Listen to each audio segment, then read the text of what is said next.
Okay, last but not the least, we stand by Israel for this fifth reason.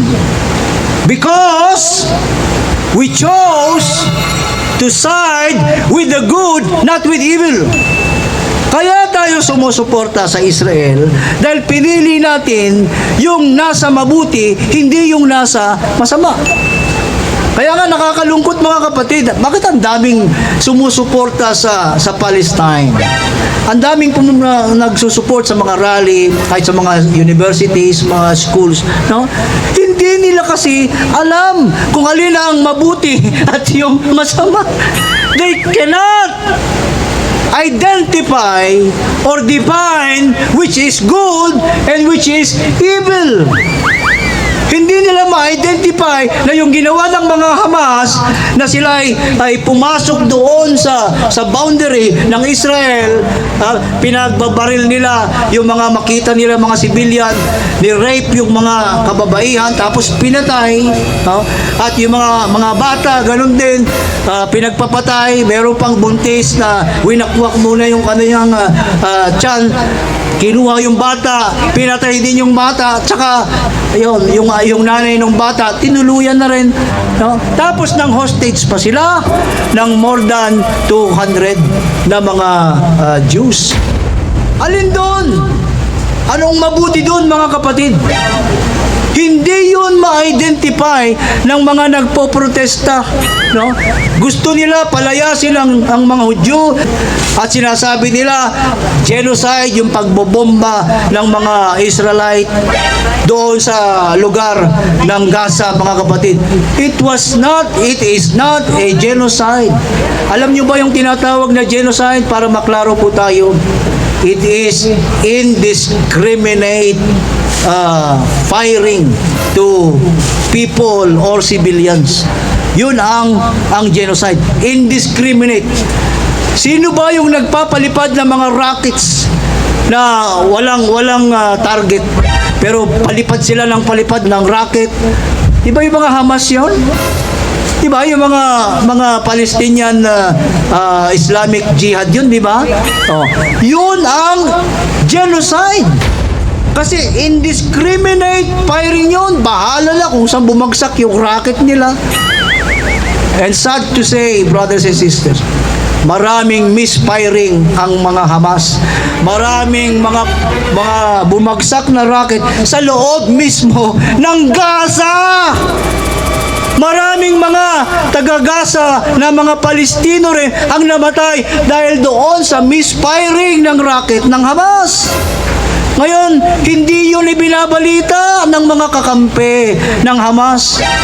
Ang dami kasing kakampi yung Hamas, pati mga international news agency, binaback-upan sila kaya hindi lumalabas yung totoo, mga kapatid. So ang blame napupunta lahat sa Israel. Ngayon, mga kapatid, hindi rin indiscriminate strike yung ginagawa ng Israel dahil nagbigay na sila ng maraming warning sa mga taga-Gaza, umalis na kayo dyan dahil lulusubin namin yan. Hindi sila umalis. Bakit? More than 60% of the Palestine in Gaza support Hamas. Ibig sabihin yan, more than half of the population, ilan bang population ng Gaza? Mga 2.2, 2.3 million na mga Palestine ang nandoon sa Gaza. More than half of that, more than 60% kakampi ng Hamas. Oh, sino ngayon ang aalis doon sa Gaza? Yung mga hindi kakampi ng Hamas.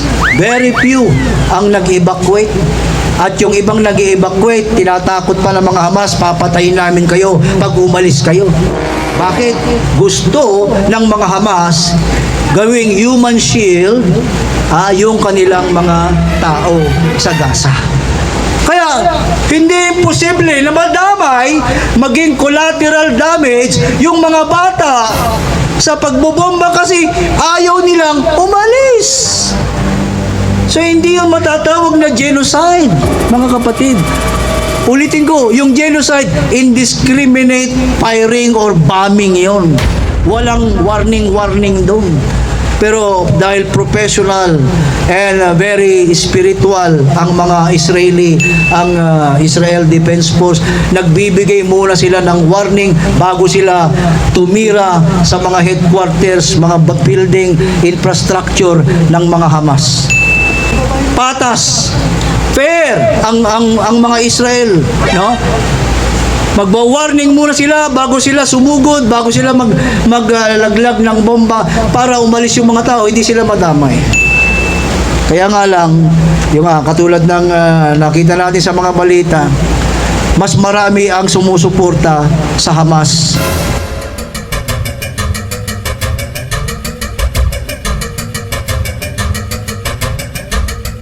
Ang mga bata sa Gaza ay mga Palestino na mga bata. Bata pa lang, exposed na sila sa violence. Exposed na sila doon sa mga marcha-marcha ng mga sundalo na may mga hawak na sandata, mga baril. Pinapahawak pa sa mga bata yung baril. Bata pa lang, marunong na silang humawak ng baril. By the age of 15, 16, 17, nire-recruit na nila yung mga kabataang lalaki. Tine-training na nila ito sa mga combat, sa mga pakikipaglaban. Hindi na na-enjoy ng mga kabataan yung kanilang kabataan. 15, 16, teenager, humahawak na sila ng baril. Kaya mind you, brothers and sisters, yung mga sundalo na Hamas na naka-mask, ang dami doon, kabataan. Hindi yun mga matatanda, mga kabataan yun. Nakamaskara lang sila, no? Kita nyo yung, nasan dun yung human rights? Nasan dun yung tamang pagpapalaki sa mga bata, kabataan, mga kapatid? Wala. Ang Hamas terrorist, hindi sila kumikilala sa human rights. Mas gusto pa nga nila pagka napahamak, namatay, yung mga civilian nila na sumusuporta, okay sa kanila yun kasi madadagdag sa balita yun na ito yung mga napatay ng mga Israeli, no? Pabor sa kanila yun. Pagka maraming namamatay na mga kababayan nilang civilian, mga kapatid. Kita nyo? Now, ang tanong ko sa inyo, which is good and which is evil? Israel or Hamas? Mga kapatid, ngayon kung makita na natin kung alin dyan ang masama at alin ang mabuti, saan tayo kakampi dyan? Siyempre sa mabuti. At dahil tayo ay connected sa Israel because of our faith in Christ, alam natin ang Israel ay nasa panig ng mabuti. Kaya kung nasaan yung mabuti, doon tayo kakampi. Hello? Though Israel is not perfect, I will say this. Hindi perfect ang Israel. Marami ding mga issue dyan, maraming problema dyan. But at least, Israel is on the side of God. Israel is the chosen nation of God. So yun ang kakampihan natin. Between these two conflicting parties, Israel and Hamas, we as Christians, as one church of Christ, chose to side with the good that is Israel and not with the evil that is Hamas. Although the good is not perfect. Pag sinabi natin good, hindi naman perfect ang good eh. Hello? Nobody's perfect. We only become good because of our Lord Jesus Christ, our faith in Christ. Naging good men and women tayo.